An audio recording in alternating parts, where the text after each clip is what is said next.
అందరికీ నమస్కారం అండి. సినీ స్టూడెంట్ పేరు ఎత్తగానే మనమందరం భయపడిపోతాం. శని ప్రభావం అలానే ఉంటుంది. మరి దేవగురు బృహస్పతికే శని ప్రభావం తప్పలేదు. మానవులు మనం ఎంత. మరి బృహస్పతి ఎలా శని ప్రభావానికి గురయ్యాడో వివరాల్లోనికి వెళ్తే, త్రేతాయుగంలో కాలనేమి రాక్షసుడు ఇంద్రుడి మీద దండెత్తాట. అప్పుడు ఇంద్రుడు వజ్రాయంతో అతన్ని హతం చేశాడు. ఆ సంతోషంలో దేవతలందరూ కూడా పండగలు జరుపుకుంటున్నారు. అదే సమయంలో దేవగురువైన బృహస్పతి ఇంద్రలోకానికి వచ్చాడు.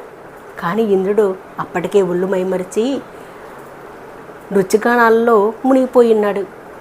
కనీసం పలకరించలేదు కూడా. ఎప్పుడైతే ఇంద్రుడు బృహస్పతి రాక గమనించక పలకరించలేదో బృహస్పతికి చాలా అవమానకరంగా తోచింది. వెంటనే విలువలేని చోట ఊడిగం చేసే కంటే శత్రువుల మధ్య బ్రతకడం మేలు అని వెంటనే ఇంద్రలోకం నుండి భూలోకానికి దిగొచ్చేశాట. అలా దిగి వస్తూ భూలోకంలో స్థానమైన నగరం చేరి కుంభుడు అనే రాజు దగ్గరికి వచ్చాడు. అతడు రాక్షసరాజు. రాజా, నేను బృహస్పతిని, మీకు వేద విద్యలు నేర్పడానికి వచ్చాను అని చెప్పగానే నికుంభుడు చాలా సంతోషించాట. అయితే ఒక షరతు పెట్టాడు. అయ్యా బృహస్పతి గారు, మీరు మాకు నేర్పిస్తే ఎటువంటి అభ్యంతరం లేదు. మా రాక్షస జాతికి తప్ప మరెవరికి మీరు విద్య నేర్పించకూడదు సుమా అని అన్నాట. సరే అని బృహస్పతి అంగీకరించి సకల వేద విద్యలు నేర్పుతూ వచ్చాడు రాక్షసులకి. ఇంతలో రాక్షసుడు పెచ్చుమీరిపోవడంతో ఇంద్రునికి భయం వేసి వెంటనే ఎక్కడ బృహస్పతి ఉన్నాడో వెతికి పట్టుకురమ్మని దేవతలందరినీ పంపించాడు.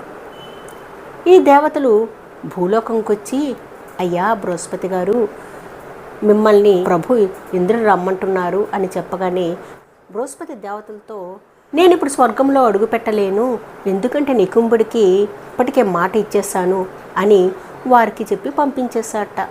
అలా ఉండగా ఒకరోజు నల్లని వికృత రూపం బృహస్పతి ముందుకు వచ్చి, గురువుగారు నాకు విద్యను నేర్పించండి అన్నట. ఆ వికృత రూపం చూడగానే బృహస్పతి, అసలు నువ్వెవరు అని అడిగేట.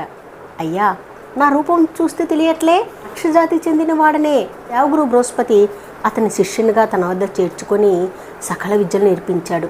విద్యలని క్షుణ్ణంగా నేర్చుకోవడంతో రాక్షసుల్లో కూడా ఇంత కుశాగ్ర బుద్ధి గలవారు ఉన్నారా అని ఆశ్చర్యపోయాడు బృహస్పతి దేవగురువు. కొన్నాళ్ళకి వికృతాకారుడు విద్యాభ్యాసం పూర్తయింది. అభ్యాసం పూర్తయిన ఆ వికృతాకారుడు బృహస్పతితో, అయ్యా నా విద్య పూర్తయింది, మీ గురుదక్షిణ ఏం కావాలో అడగండి, సమర్పిస్తాను అని ఎంతో వినయంగా అన్నాడు. అతని యొక్క వినయానికి మెచ్చుకొని, రాక్షసులో నీ వంటి విద్యావంతులు లేడయ్యా, నా శ్రమ ఫలించింది, నాకు అంతకంటే గురుదక్షిణ ఏం కావాలి, వెళ్ళిరా నాయన అంటూ దీవించాడు. మీకు తప్పనిసరిగా గురుదక్షిణ ఇవ్వాల్సిందే, మీరు ఏమి కోరినా నేను ఇస్తాను అని అన్నాడు ఎంతో వినయంగా వికృతాకారుడు. ఆ వికృతాకారుడు ఏదో తప్పు చేసిన వాడిలా, అయ్యా నా తల్లి ఛాయాదేవి, తండ్రి సూర్యభగవానుడు, నేను గ్రహమండలానికి అధిపతిని అని అన్నాడు. బృహస్పతి నివ్వెరపోయి, మరి రాక్షసుని అబద్ధం చెప్పి విద్యలు నేర్చుకోవడం తప్పు కాదా? స్వామి, మీకు తెలియని ధర్మసూక్ష్మం ఏముంది?